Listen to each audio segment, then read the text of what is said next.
Selamat malam Indonesia, dari Kota Batam, Kepulauan Riau, saya Dewinta Kelola senang sekali hadir menyapa Anda dalam program khusus Pilkada menyambut pemilihan gubernur dan wakil gubernur Kepulauan Riau. Inilah Rakyat Memilih.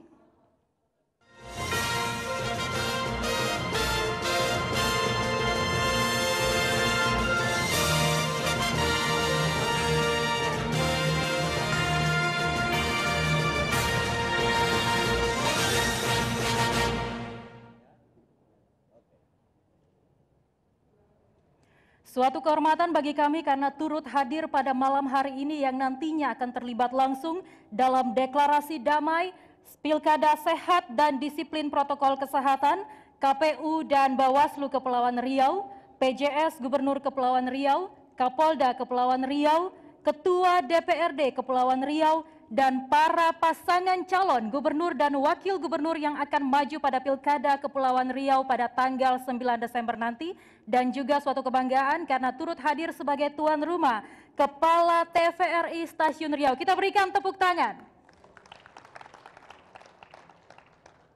Baiklah saudara, kita langsung menuju rangkaian utama dari acara kita, Dialog Rakyat Memilih bersama rekan saya, Rahmat Idris. Iya, terima kasih Dewinta Kailola. Selamat malam saudara, senang sekali kita berjumpa dalam Dialog Rakyat Memilih. Kali ini kami hadir spesial untuk Anda dari Kota Batam di Kepulauan Riau. Seiring dengan pemilihan gubernur dan wakil gubernur Kepulauan Riau tahun 2020 yang segera kita jelang pada 9 Desember 2020 nanti, ini menjadi saat yang paling tepat untuk kembali mengkaji ulang apa saja potensi, apa saja tantangan kewilayahan yang saat ini masih terus menjadi PR besar bagi Kepulauan Riau. Yang harapannya saudara dapat diterjemahkan, dapat diinterpretasi oleh sosok calon pemimpin nantinya menjadi program-program kerja yang realistis, yang solutif, berkelanjutan, cetak biru pembangunan yang ideal bagi Kepulauan Riau melalui visi misi yang terukur. Dan tentunya bagi Anda, konstituen di Kepulauan Riau, dapat menentukan sosok pemimpin paling ideal, paling tepat untuk memimpin Kepulauan Riau di periode berikutnya. Saya Rahmat Idris, saudara, tema kita adalah membangun KEPRI perkuat perbatasan. 3 narasumber telah bersiap untuk berbincang bersama kita. Segera saya perkenalkan. Telah hadir PJS Gubernur Kepulauan Riau, Bahtiar Baharudin. Pak Bahtiar, selamat malam Pak. Sehat ya Pak ya, waalaikumsalam. Terima kasih sudah hadir, mohon dipegang mikrofonnya Bapak. Iya. Dan juga bersama kita VLT Sekretaris Badan Nasional Pengelola Perbatasan, Bapak Suhajar Diantoro. Pak Suhajar, selamat malam. Selamat malam. Terima kasih sudah hadir. Waalaikumsalam warahmatullahi wabarakatuh. Sehat ya Pak ya? Alhamdulillah. Dan di penghujung meja diskusi saudara bersama kita Rektor Universitas Maritim Raja Ali Haji, Profesor Agung Damar Syakti. Prof, selamat malam, terima kasih sudah hadir. Selamat malam, Assalamualaikum warahmatullahi wabarakatuh, dan selamat malam buat para pemirsa TVRI. Waalaikumsalam warahmatullahi wabarakatuh. Terima kasih Bapak-Bapak sudah meluangkan waktu di malam ini bergabung di Rakyat Memilih. Saudara, sebelum kita mulai perbincangan ini, kita akan jeda terlebih dahulu. Tetap bersama kami di Rakyat Memilih.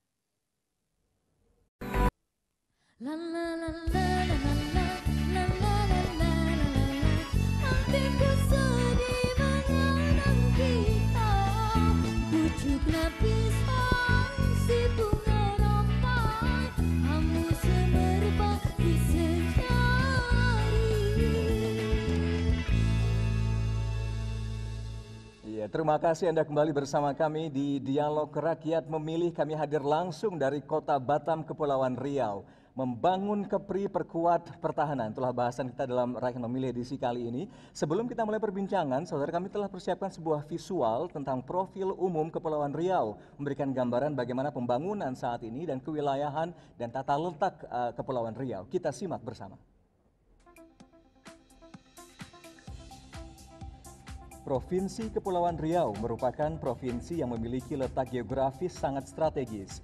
karena selain berada pada pintu masuk Selat Malaka dari sebelah timur, juga berbatasan dengan pusat bisnis dan keuangan di Asia Pasifik, yakni Singapura.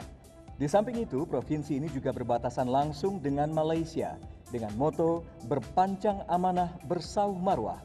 Provinsi Kepulauan Riau bertekad untuk membangun daerahnya menjadi salah satu pusat pertumbuhan perekonomian nasional dengan tetap mempertahankan nilai-nilai budaya Melayu yang didukung oleh masyarakat yang sejahtera, cerdas, dan berakhlak mulia.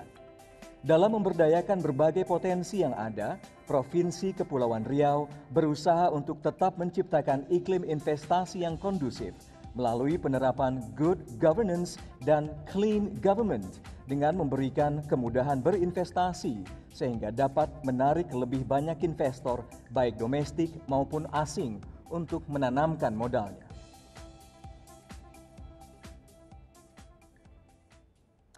Ya, demikian tadi profil singkat Kepulauan Riau. Langsung kita mulai perbincangan ini. Saya ingin analisis akademisi dulu, langsung ke Profesor, Prof. Agung. Selama ini sudahkah dilakukan kajian-kajian yang signifikan untuk memetakan apa saja potensi yang luar biasa yang ada di Kepulauan Riau saat ini, sehingga ada prioritas pembangunan yang bisa menjadi referensi pemerintah?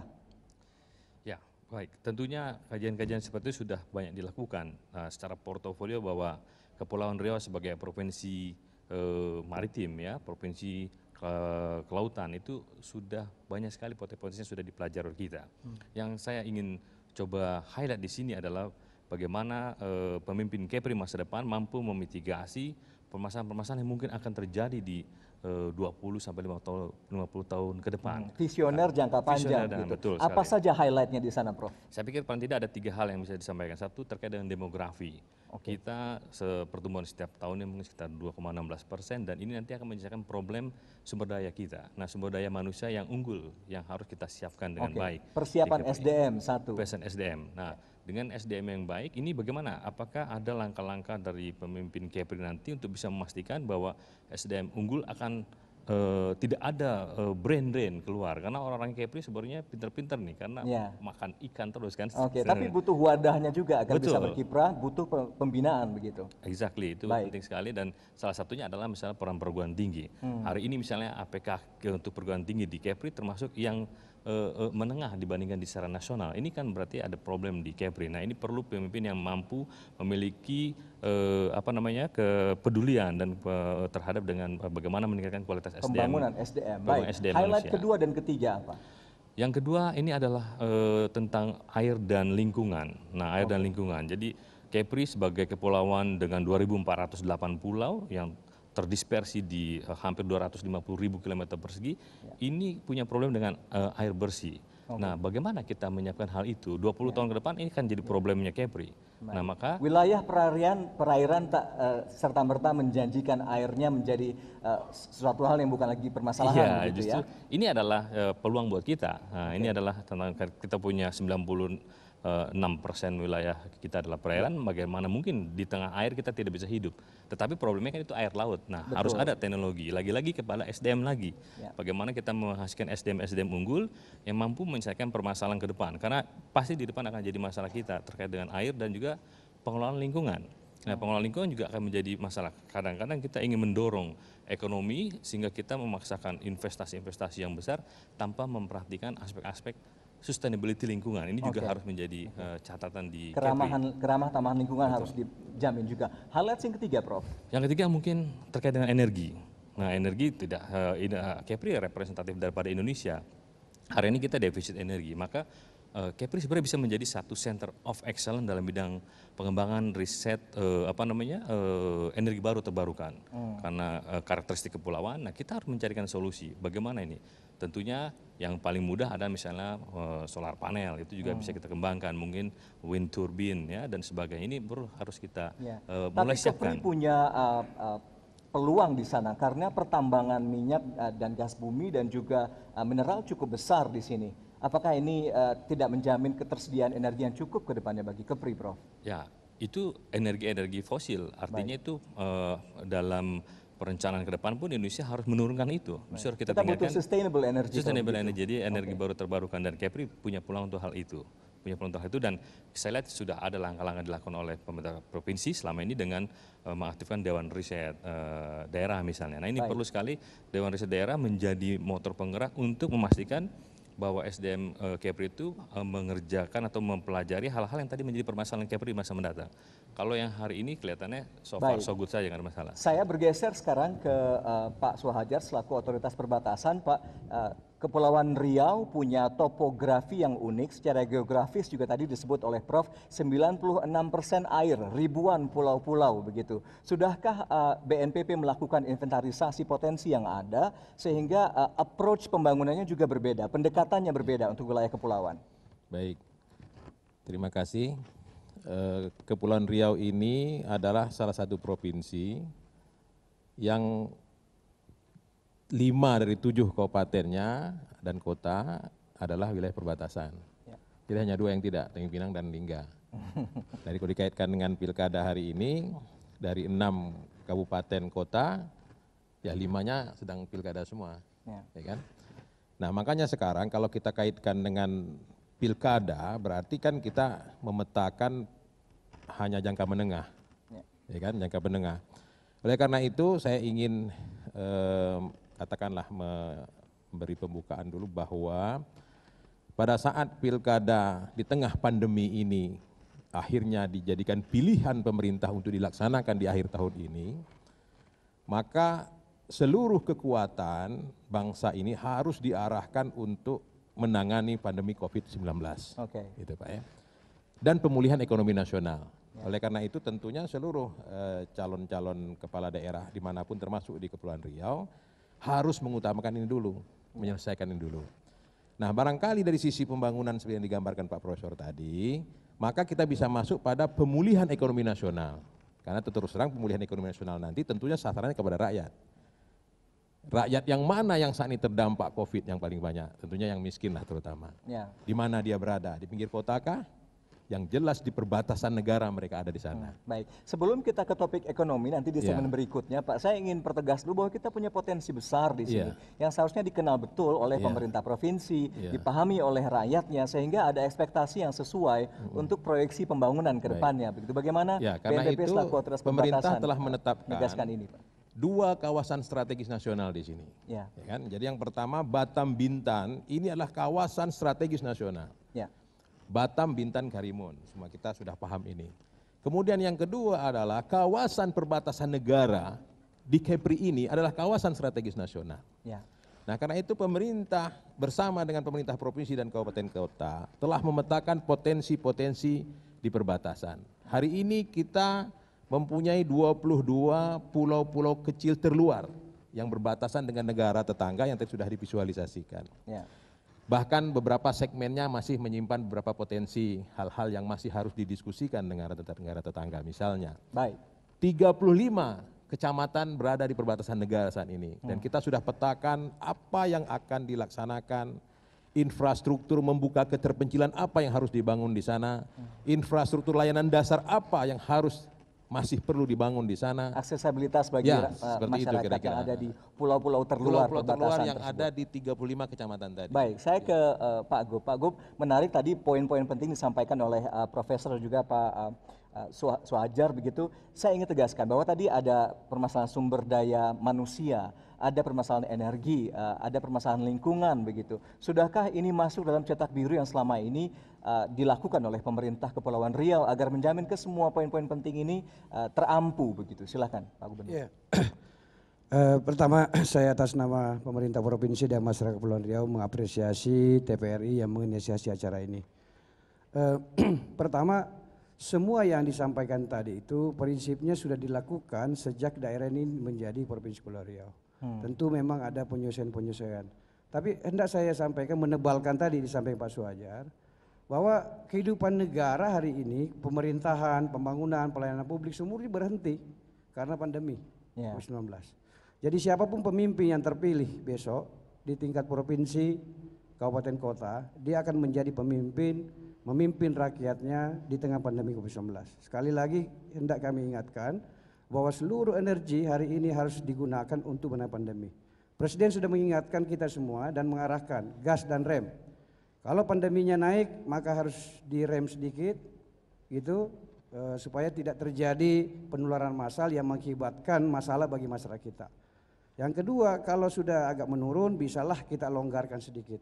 Hari ini seluruh konsep-konsep ekonomi dan cita-cita kita yang sudah kita rencanakan berhenti semua. Terhenti sejenak. Terhenti Ya. sejenak. Fokus Maka bergeser hari ini yang perlu penting adalah mengubah pola pikir aparatur negara, penyelenggara negara, bahwa hari ini kita hendak memimpin rakyat, membangun daerah ini di tengah pandemi.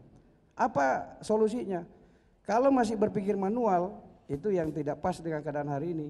Karena hari ini kita hendak menggerakkan sumber daya di tengah pandemi. Contoh konkret, Ya. Kepri ini agak berbeda dengan daerah lain. Kami ini adalah ekonominya adalah ekonomi kawasan. Kalau ibaratnya begini, Jakarta Selatan itu wilayah DKI Jakarta, Tangerang Selatan wilayah Banten, Depok itu wilayah Jawa Barat. Ya. Kepri ini adalah Kepri wilayahnya Indonesia, Pulau Tamasek wilayahnya Singapura, Johor itu wilayahnya Malaysia. Ini satu kesatuan ekonomi yang tidak terpisahkan sama satu lain. Begitu di lock seperti sekarang, maka seluruh cita-cita dan rencana kita itu berhenti sejenak, berhenti sejenak. Baik. Begitu pintu-pintu ditutup semua, selesai semua di Kepri ini. Nah, maka agak dalamlah kejadian untuk minus pertumbuhan kita di sini sampai minus 5,81%. Ya. Maka tetap yang harus dilakukan pertama adalah menangani pandemi COVID-19. Maka kekuatan rakyat, kekuatan masyarakat, kekuatan APBD harus diarahkan pertama menyelamatkan rakyat Kepri untuk menangani pandemi 19. Itu dulu yang harus dilakukan. Ya. Nah, yang kedua baru disesuaikan dengan program-program pemulihan ekonomi menolong rakyat dalam jangka pendek. Ya. Situasi hari ini akibat pandemi pabrik-pabrik tutup. Industri sini sudah ada, Pak. Ya. Kami ini nomor 2 setelah Jakarta. Kawasan Jakarta ekonomi dan industri Iya, Indonesia. Jakarta itu 8.000 triliun yang uang beredar.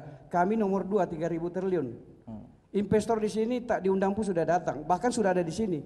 Masalahnya hari ini mereka tidak bisa bekerja. Ya. Mesin-mesin berhenti. Dan banyak orang menganggur. Angka pengangguran kita sudah sampai 100.000 orang. Nah, ini ada banyak orang yang tidak bekerja yang akan bermasalah dalam waktu singkat ke depan. Maka pemerintah daerah, siapapun kepala daerahnya, mau gubernur, bupati, wali kota, bagaimana menyelamatkan ini? Ini dulu ini harus diselamatkan. Baik, Maka apa rencana harus di ada sini, Pak? program-program padat karya untuk menolong mereka. Di Bintan ada 11.000 nelayan, di sekian.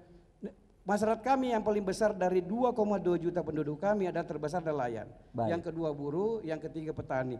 Nah, ini harus diselamatkan. Diselamatkan dengan apa? Harus ada program-program padat karya di sektor pertanian, di sektor peternakan, di sektor perikanan. Maka APBD harus diarahkan ke sana. Baik. Nah, sambil kita mendesain program-program bagaimana bisa rebound, kita melompat di 2022, andai pandemi selesai 2021, kita mau rebound ini bisa pertumbuhannya dipacu, digas, bisa misalnya melompat 8%, kalau perlu 10%. Baik, tahan dulu Pak Gubernur, kita harus jeda sejenak. Ini sudah langsung semangat beliau. Kalau bicara cetak biru pembangunan, utamanya upaya pemulihan dari pandemi ini yang menjadi PR besar saat ini di depan kita. Baik, saudara, kita akan lanjutkan di segmen berikutnya di Rakyat Memilih. Jangan kemana-mana, tetap bersama kami di TVRI. La la la la la la la la la la la la. Hatiku sedih mengenang kita, pucuk lapisan si bunga rompan, hembus semerbak di senja hari. La la la la la la la la la la la. Hatiku sedih mengenang kita, pucuk lapisan si bunga rompan, hembus semerbak di senja hari.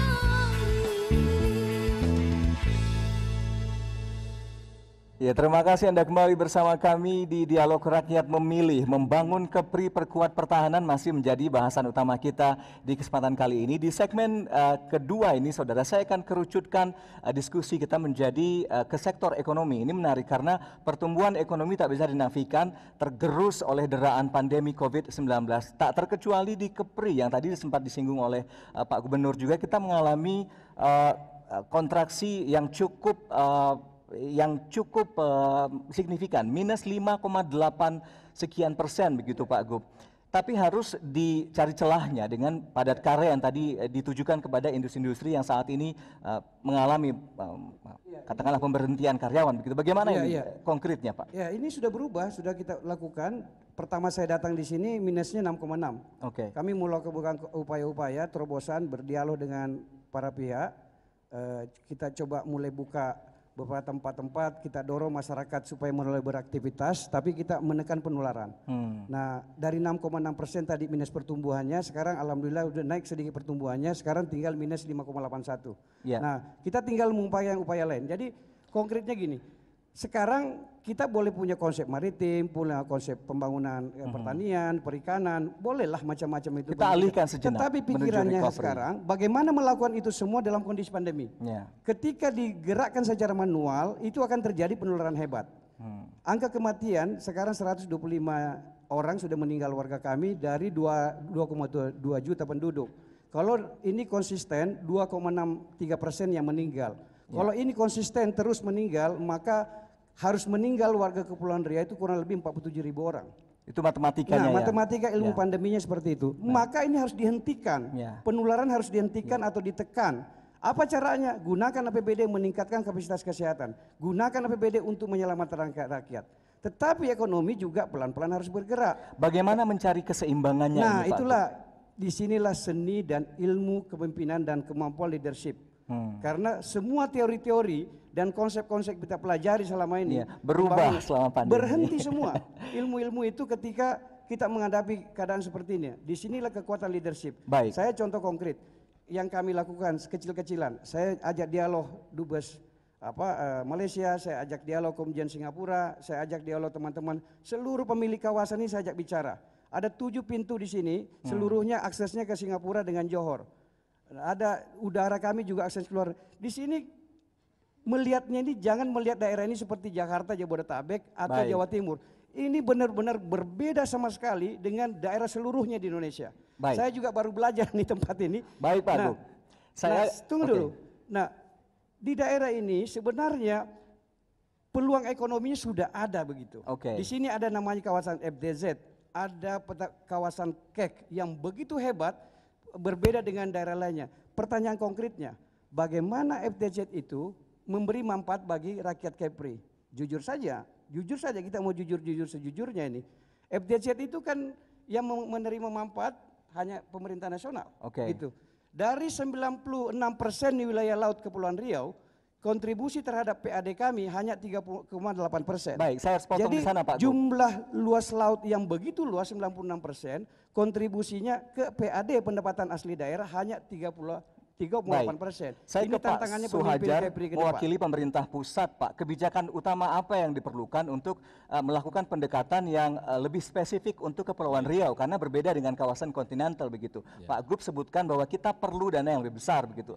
Adakah kebijakan ini sudah dirumuskan di tingkat pusat? Kita berbicara secara luas, tapi kita terikat dengan jangka waktu yang singkat. Tadi Pak Gubernur sudah mengatakan bahwa kita bekerja dalam kondisi pandemi ini. Oleh karena itu benar bahwa seluruh kekuatan APBD ini memang harus diarahkan pada 2 kegiatan pokok besar. Yang pertama adalah menangani COVID. Menangani COVID ini ada 2 hal. Yang pertama menyelamatkan rakyat yang saat ini telah terkena positif corona itu, COVID-19. Yang kedua melindungi agar rakyat yang lain tidak terjangkit. Ini programnya harus segera dan ini kemungkinan sampai tahun 2021 dan mungkin 2022 awal ini masih akan terjadi. Karena virus corona ini sendiri juga mengalami mutasi kan, seperti itu. Nah, baru yang kedua adalah pemulihan ekonomi nasional, ya kan PEN. Pemulihan ekonomi nasional ini berarti harus diarahkan kepada rakyat yang paling terdampak. Berarti pertama rakyat miskin. Kemudian yang kedua rakyat yang sekarang ter-PHK-kan. Yang miskin tadi termasuk yang sudah menganggur. Rakyat yang sekarang sedang dirumahkan karena pekerjaan perusahaan-perusahaan digambarkan Pak Gubernur tadi. Nah, di mana posisi rakyat ini berada sekarang? UMKM yang berhenti bergerak, Pak. Termasuk UMKM yang berhenti bergerak. Nah, pemerintah pusat mengerahkan sebagian besar APBN untuk ini, maka APBD pun harus seperti itu. Kami duga sampai tahun 2023 sampai memasuki 2024, pemulihan ekonomi ini untuk dapat naik ke pertumbuhan ekonomi seperti yang sekarang, produk domestik regional bruto yang mencapai 66 triliun, Saya pikir berat loh kerja ini. Ya. Seperti apa dukungan pusat Pak yang berkoordinasi dengan pemerintah Provinsi Kepri? Karena Pak Gub tadi Kalau menyinggung pemerintah bahwa pusat, saya ingin kita jelaskan ya Pak ya. beda porsi nih Sekarang seharusnya. kan Gimana tuh? penanganan pembangunan ini kan ditangani dalam konteks Negara Kesatuan Republik Indonesia. Karena itu pendapatan asli daerah itu sesuai dengan undang-undang tentang pajak dan retribusi daerah. Provinsi itu pajaknya adalah pajak kendaraan bermotor, pajak bahan bakar kendaraan bermotor, pajak bea balik nama kendaraan bermotor. Ya Baik, kan? selain PAD yang memang sudah jelas angkanya. Nah, bagi begitu. hasil dari pemerintah pusat, dana alokasi khusus dan lain sebagainya. Karena memang di dalam Negara Kesatuan Republik Indonesia ini politik penganggarannya adalah dalam rangka untuk mensejahterakan seluruh rakyat. Dari Sabang sampai Merauke, daerah yang minus, daerah yang plus, semua menjadi tanggung jawab kita Baik, bersama. tanggapan Anda Pak Gub Saya singkat saja tambahkan silakan. begini. Tadi kan sebenarnya penjelasan tidak tuntas karena dipotong moderator. Jadi supaya masyarakat punya informasi yang cukup tentang keadaan kita. Kepri ini dengan luas gambaran tadi seperti itu, 96% wilayah Kepulauan Riau itu adalah lautan, hanya 4% daratan. Hanya PAD kami dari 1,3 triliun PAD kita itu, kontribusi dari laut itu hanya 3,8%. Di 96% ini tidak menjadi sumber PAD. Artinya siapapun pemimpin daerah ini menjadi tantangannya bagaimana mengubah peluang laut itu menjadi sumber pendapatan. Tetapi juga rakyat juga harus tahu, masyarakat harus tahu, dari total wilayah laut 96% ini, pemerintah provinsi dan daerah hanya punya otoritas mengelola 18,2%. Sisanya itu dikelola oleh kawasan nasional dengan segala macam. Kami juga hampir tidak punya otoritas yang cukup luas. Di dalam 18% wilayah laut itu juga sudah ada lagi kawasan strategi-strategi lainnya disampaikan oleh Pak Sekjen BNPB tadi.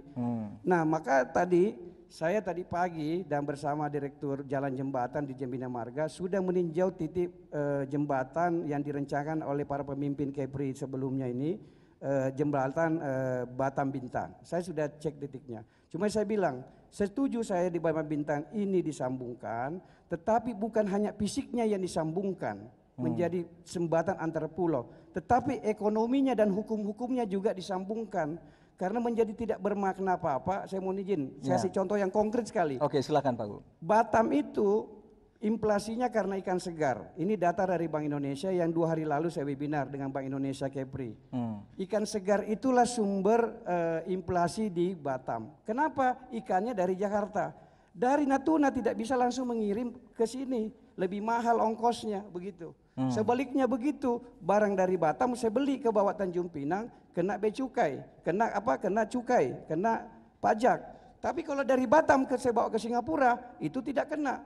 Lalu apa bedanya Tanjung Pinang dengan Singapura? Kok lebih bagus fasilitas Singapura dari Tanjung Pinang?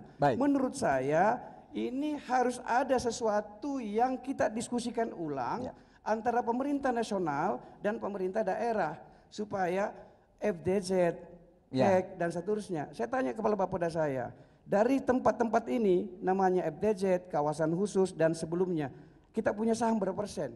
0% Pak. Ya. Ikan di Jadi, Natuna kemana Pak? Yang besar-besar ini, saya mohon maaf, kita tidak punya.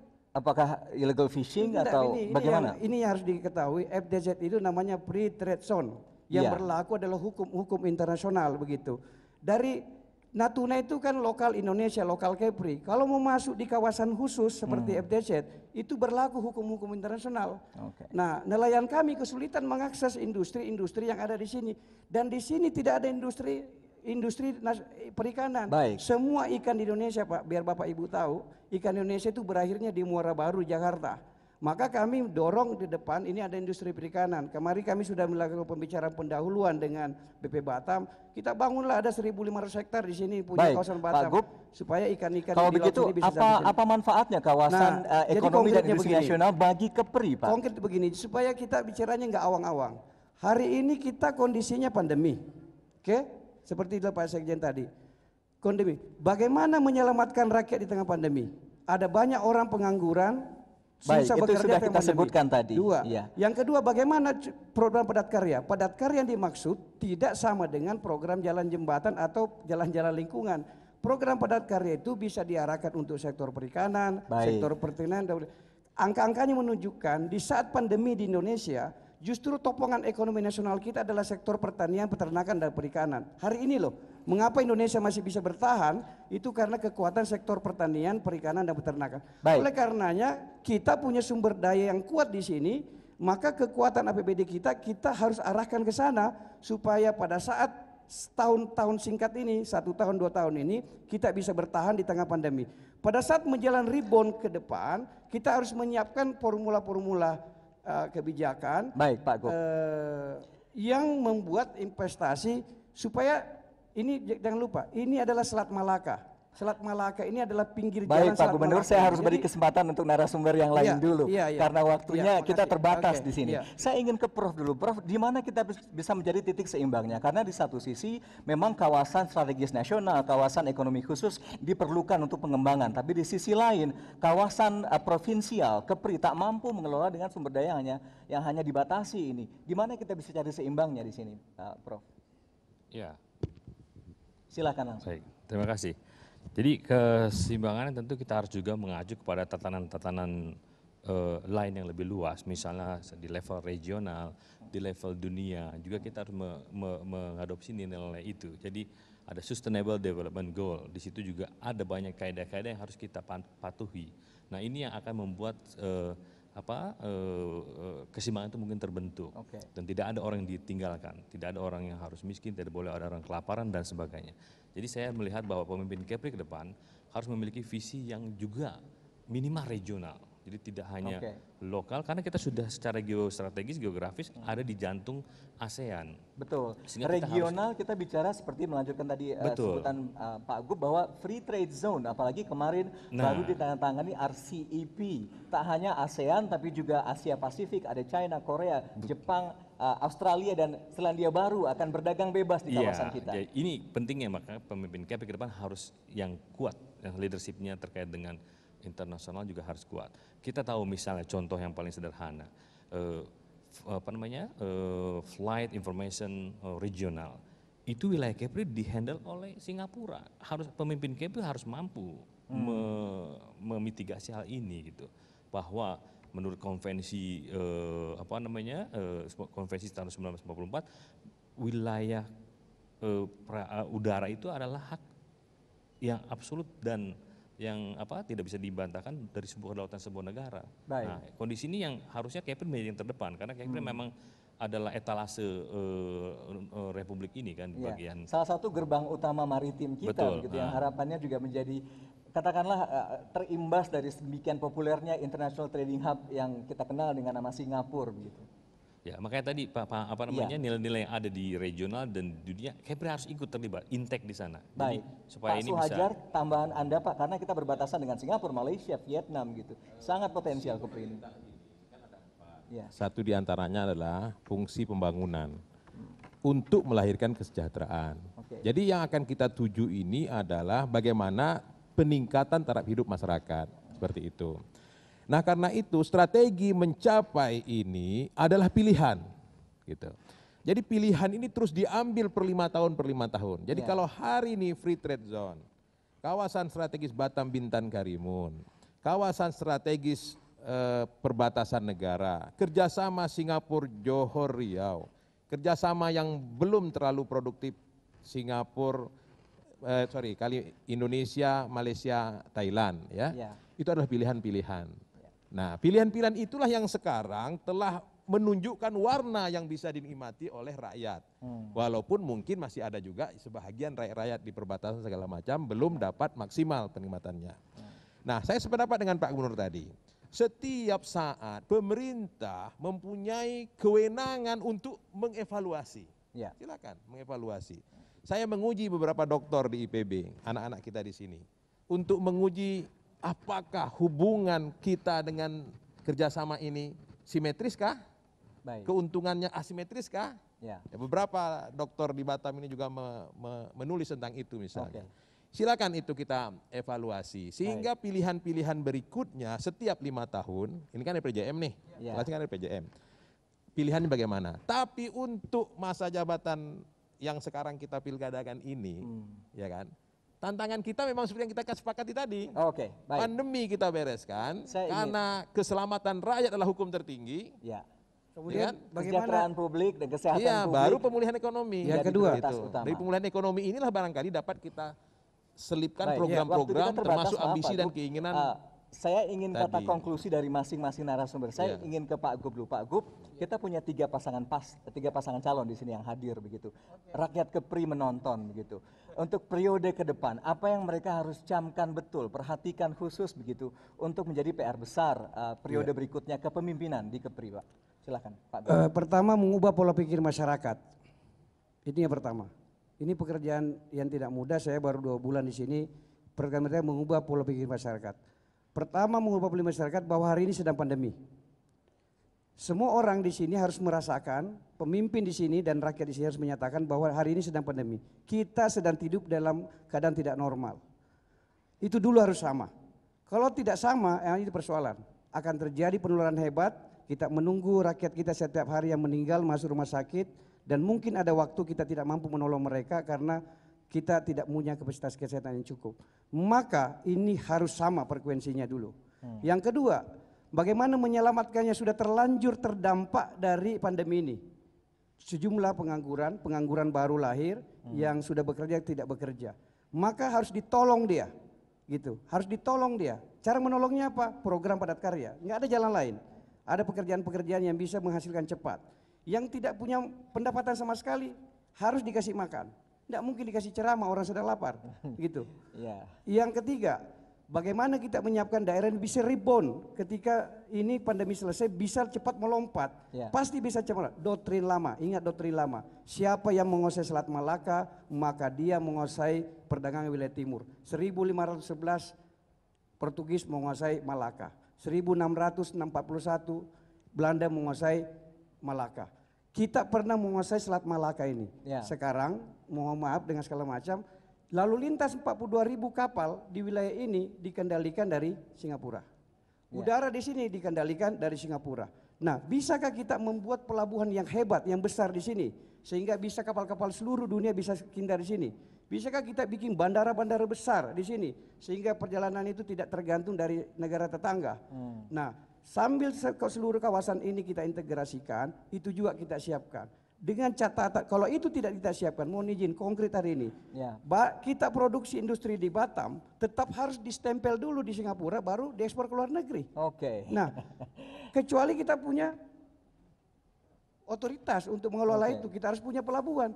Sepanjang itu tidak bisa kita lakukan, maka kita hanya menjadi tempat-tempat industri, tetapi yang menikmati oleh negara lain. Otoritas maka pelabuhan karena ini impian dan konkret ya, mohon Pak izin, Gub? ini tidak mampu dilakukan oleh hanya kami di Kepulauan Riau. Baik. Ini butuh campur tangan otoritas kuat di tingkat nasional untuk mendiskusikan secara baik-baik. Wilayah ini ada otoritas nasional dan ada otoritas internasional di sini. Baik. Kita harus bicarakan supaya adanya equal tadi Baik. antara kami di Koordinasi sini dengan antara sentral dan dengan provinsi. negara-negara lain. Baik, Gitu dia. Pak Suhajar, ada itikat dari pemerintah pusat untuk menelurkan kebijakan sehingga otoritas ekstra yang diharapkan Kepri untuk berkembang itu bisa diberikan, Pak. Iya. Saya pikir semua kebijakan-kebijakan, pilihan-pilihan strategi pembangunan yang sudah diambil adalah hasil pendalaman bersama antara pemerintah pusat dengan pemerintah daerah. Bahkan pada saat misalnya free trade zone ini dibuka, yang awalnya dulu hanya Batam, itu Karimun itu memperjuangkan untuk jadi free trade zone. Ya. Ya, karena ini pilihan. Jadi kalau soal pembangunan ini, kita jangan misalnya nih ya, kalau kita baca penasihat ekonominya Bill Clinton itu, John Lindu ya, dalam manajemen keuangan internasional, jangan terpaku pada berapa besar keuangan negara atau berapa besar keuangan daerah, tapi yang harus dilebih besarkan adalah produk domestik regional brutonya, Oke. produktivitas rakyatnya di seluruhnya. Jadi daerah yang mungkin APBD-nya sedang, tapi kalau produk domestik regional brutonya atau seluruh rakyatnya memproduksi barang dan jasa dengan sangat produktif, Ya. sesungguhnya kesejahteraan itu akan tercapai di sana. Ya, Kira-kira kalau- seperti itu kalau menurut saya Ya, konsepnya. kalau berkaca pada di 2019 memang cukup meyakinkan begitu. Saya berjalan ke banyak PDRB, wilayah Republik Indonesia. Yang harapannya Ya. jika Batam, pandemi teratasi Bintan, kita Karimun melewati ini. Ini daerah yang kalau kita lihat mungkin masih banyak juga kekurangan. akan Tapi melaju. dibandingkan tempat lain luar biasa. Baik, baik Pak Sajid. Terakhir saya ingin ke Prof. Silahkan Prof. Mewakili rakyat Kepri, apa yang bisa kita harapkan dari sosok pemimpin Kepri berikutnya? Silakan. Ya, saya pikir di era disruptif ini yang penuh ketidakpastian, pemimpin Kepri ke depan harus pemimpin yang mitigatif, adaptif dan solutif.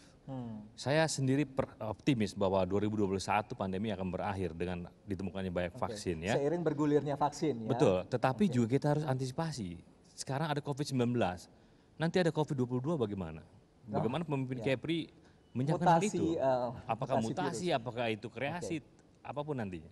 Nah ini, jadi penting sekali pemimpin Kepri ke depan harus memiliki visi-visi mitigatif dan adaptasi yang cepat dengan segala kondisi apapun. Yang solutif buat masyarakat tentunya. Mungkin itu saja. Terima kasih. Baik, masih ada sedikit waktu, saya ingin ke Pak Gubernur. Pak Gubernur, tentunya 9 Desember nanti kita semua menghimbau para konstituen untuk menggunakan hak pilih mereka. Tapi lagi-lagi berkaca dari pelaksanaan pemilu di tempat-tempat lain yang menjadi klaster begitu. Apa himbauan yang Pak Gub bisa berikan kepada masyarakat Kepri saat ini? Ini kalau calon benar-benar prokes Pak, silakan. calon kepala daerah Kepulauan Riau semuanya contoh bagi calon kepala daerah lain. Sudah teladan begitu. Paling bagus menerapkan protokol kesehatan, menjalankan PKPU nomor 13 dan justru daerah lain mohon maaf harus jadi contoh di Kepulauan Riau. Di kepala daerah kami saya temu langsung dan melihat langsung di lapangan. Dan mohon maaf, dan di Kepri ini saya didukung oleh 17 paslon baik provinsi dan kabupaten kota dengan teman-teman KPU, Bawaslu dan Forkompimda semua, Pak Kapolda. Himbauan bagi masyarakat kita Pak. Dan kita ini membuat sebuah gerakan bersama di sini Mas. Nah gerakan Pilkada Sehat itu asalnya dari Kepulauan Riau. Nah itu kami yang menggerakkan itu. Ini menjadi gerakan bersama sehingga pilkada itu benar-benar kita lakukan tanpa menjadi sumber klaster baru dan justru ini menjadi peluang bagi kita untuk mendapatkan pemimpin-pemimpin yang bisa memimpin masyarakat di tengah pandemi. Baik, sudah berakhir waktu kita. Terima kasih saya ucapkan kepada seluruh narasumber. Komitmen bersama tentunya tak hanya penyelenggara tapi juga masyarakat untuk menjaga disiplin protokol kesehatan. Saya ucapkan terima kasih kepada PJS Gubernur Kepulauan Riau Pak Bahtiar Baharudin. Terima kasih Bapak. Dan juga PLT Sekretaris Badan Nasional Pengelola Perbatasan Pak Suhajar Diantoro dan Rektor Universitas Maritim Raja Ali Haji Profesor Agur Damar Sakti. Terima kasih banyak dan kepada Anda yang sudah menyimak perbincangan selama kurang lebih 45 menit ke belakang. Namun jangan kemana-mana, usai jeda berikut kita bersama-sama akan mengikuti segmen khusus berupa deklarasi damai, pemilu atau pilkada damai, sehat, dan disiplin protokol kesehatan. Saya Rahmat Idris, pamit undur yang nanti akan dipandu oleh Dewinta Kailola. Tetap bersama kami di Rakyat Memilih. La la la la la la la la la la la la. Hatiku sedih mengenang kita, pucuk lapisan si bunga roman, hembusnya merebak di sekali.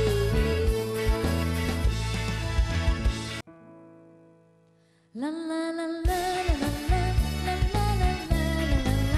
Hatiku sedih mengenang kita, pucuk lapisan si bunga roman, hembusnya merebak di sejari.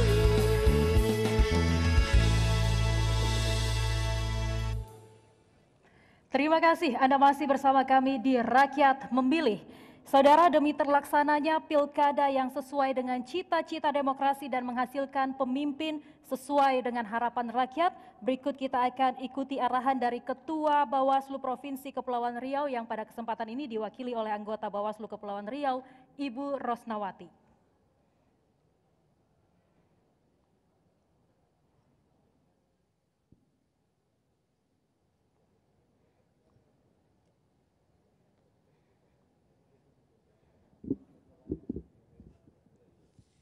Oke, Assalamualaikum warahmatullahi wabarakatuh.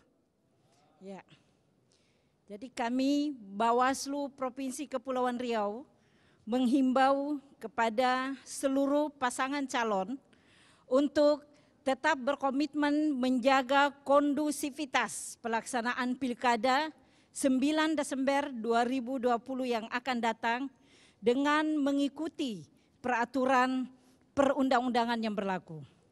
Kemudian yang kedua, saya menghimbau kepada seluruh pasangan calon untuk agar dapat memiliki inovatif kampanye yang kreatif dan sehat dalam rangka menjaga penyebaran COVID-19 sehingga masyarakat Kepri tetap terjaga keselamatan jiwanya. Kemudian yang ketiga, Bawaslu Provinsi Kepulauan Riau juga menghimbau agar supaya seluruh masyarakat maupun tim kampanye agar senantiasa menjaga persatuan dan kesatuan serta ukhuwah kita bersama. Karena ini adalah merupakan hal yang penting. Pilihan boleh berbeda, akan tetapi persatuan dan kesatuan adalah hal yang prioritas dalam rangka menjaga kondusivitas daerah kita Kepri yang kita cintai ini.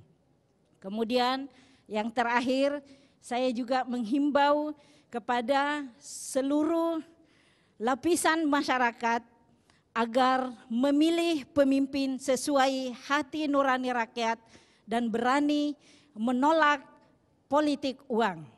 Sehingga Pilkada 2020 yang akan datang betul-betul bisa terlaksana dengan berkualitas dan berintegritas. Untuk itu, dengan terciptanya pilkada yang berintegritas, maka masyarakat harus berintegritas, peserta pemilih harus berintegritas, dan penyelenggara pemilu juga harus berintegritas. Ketika tiga elemen ini bisa terlaksana, maka kami bisa pastikan bahwa pilkada kita akan berlangsung secara demokratis, kondusif, dan damai. Mungkin itu yang bisa kami sampaikan dan saya akhiri. Billahi taufik wal hidayah. Wassalamualaikum warahmatullahi wabarakatuh. Baik, terima kasih Ketua beserta seluruh anggota Bawaslu Kepulauan Riau untuk kerja kerasnya menyelenggarakan dan turut mengawasi jalannya Pilkada Serentak Kepulauan Riau 9 Desember nanti. Selanjutnya kita akan dengarkan arahan sekaligus pesan ketertiban kepada seluruh warga Kepulauan Riau yang akan menggunakan hak pilihnya pada tanggal 9 Desember nanti kepada Kapolda Kepulauan Riau, Bapak Irjen Polisi Aris Budiman. Disilahkan.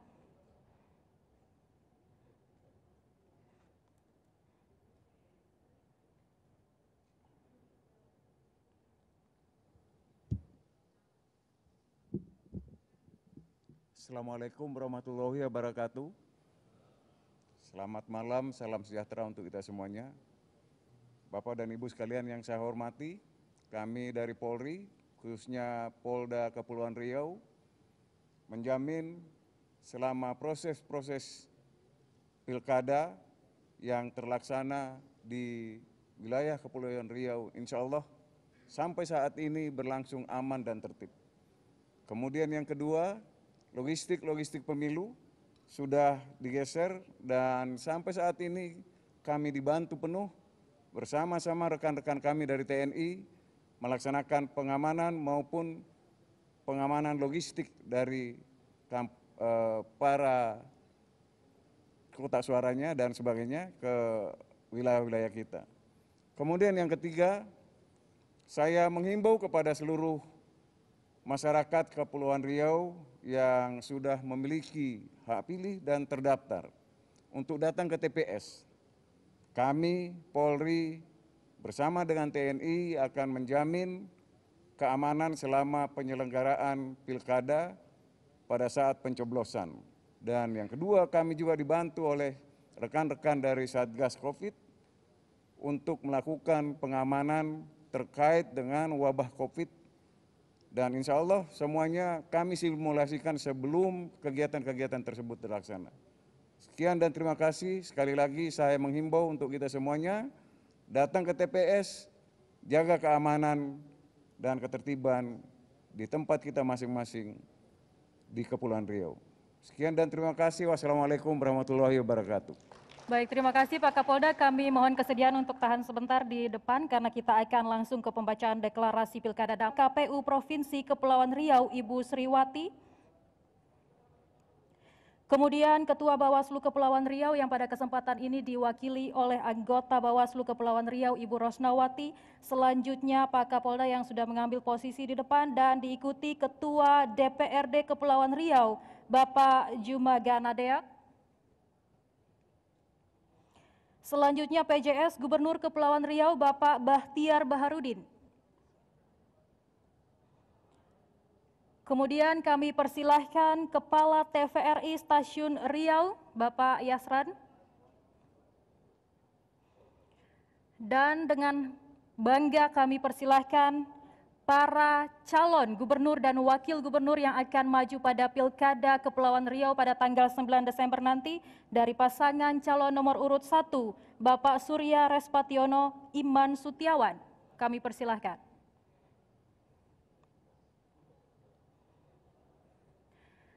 Selanjutnya pasangan calon nomor urut 2 Bapak Isdianto dan Suryani.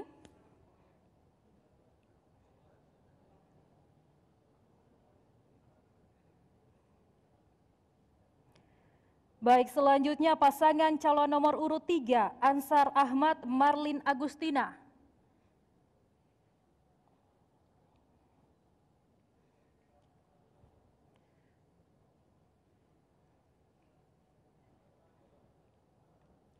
Ya, selanjutnya kami persilahkan Ketua KPU Provinsi Kepulauan Riau untuk memimpin pembacaan naskah deklarasi.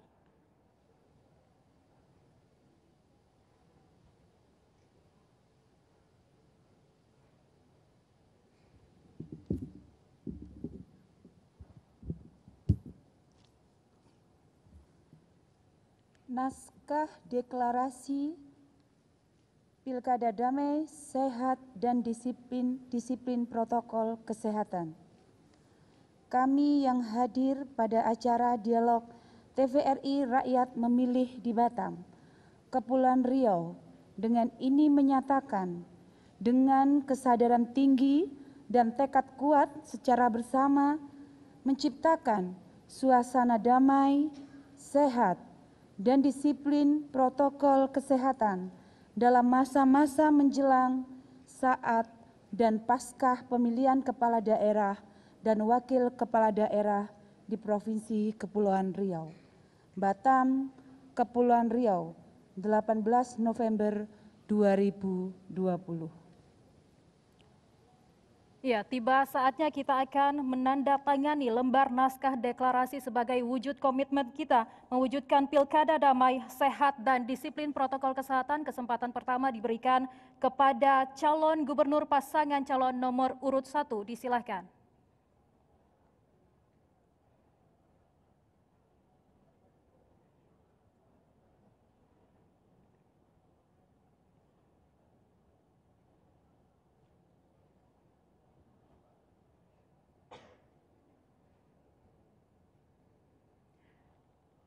Selanjutnya calon gubernur pasangan calon nomor urut 2.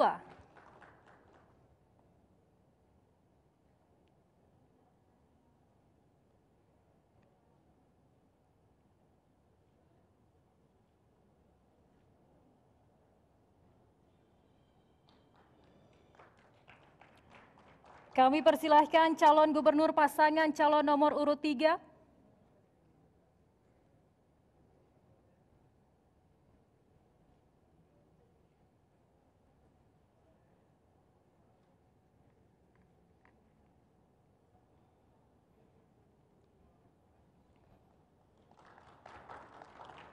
Turut menjadi saksi pada saat ini pihak KPU dan Bawaslu sebagai penyelenggara. Untuk itu kami persilakan Ketua KPU Provinsi Kepulauan Riau untuk menandatangani.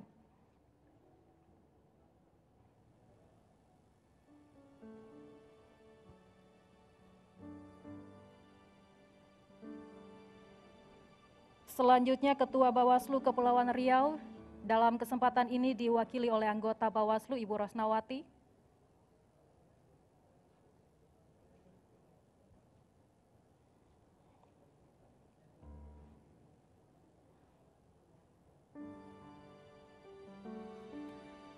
Selanjutnya pejabat sementara Gubernur Kepulauan Riau.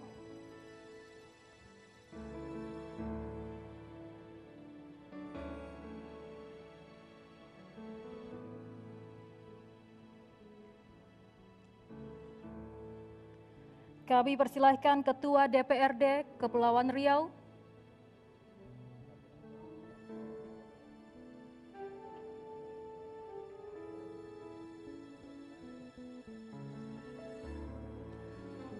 Selanjutnya Kapolda Kepulauan Riau.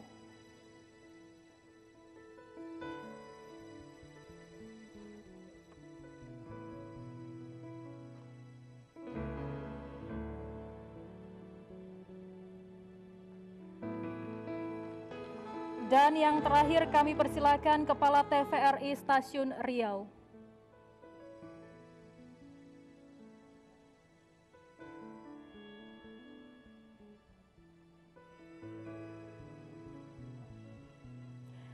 Dan saudara, dengan telah ditandatanganinya naskah deklarasi pilkada damai, sehat, dan disiplin protokol kesehatan, maka berakhir pula seluruh rangkaian acara rakyat memilih malam hari ini. Semoga pelaksanaan pilkada pada tanggal 9 Desember nanti bisa menghasilkan pemimpin daerah terbaik pilihan rakyat yang bisa memajukan daerahnya. Kami turut mengimbau Anda warga Kepulauan Riau untuk datang ke TPS pada tanggal 9 Desember 2020 menggunakan hak pilihnya, karena satu suara sangat berarti menentukan masa depan Kepulauan Riau 5 tahun ke depan. Saya Dewinta Kailola, terima kasih dan sampai jumpa. Mata kepandang, hati tak bimbang, layang-layang, selayang pandang, hati di dalam, rasa bergoncang, jangan ragu dan jangan bimbang, ini lagu selayang pandang. Kalau tidak kelapa puan, tidak puan kelapa beli. Kalau tak tuan, siapa lagi? Kalau tak tuan, siapa lagi? Layang-layang, selayang pandang, hati di dalam, rasa bergoncang, jangan ragu dan jangan bimbang, ini lagu selayang pandang.